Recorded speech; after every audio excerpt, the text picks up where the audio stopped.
Identify the traffic sign below.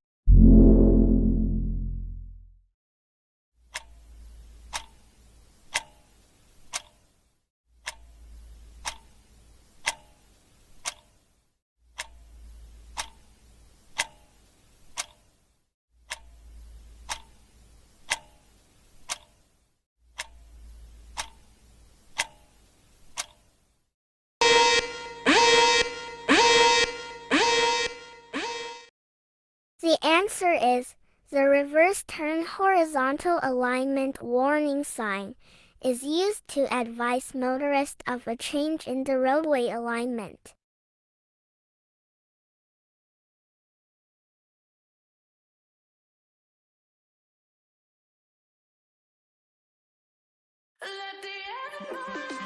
Thank you for watching. Please subscribe.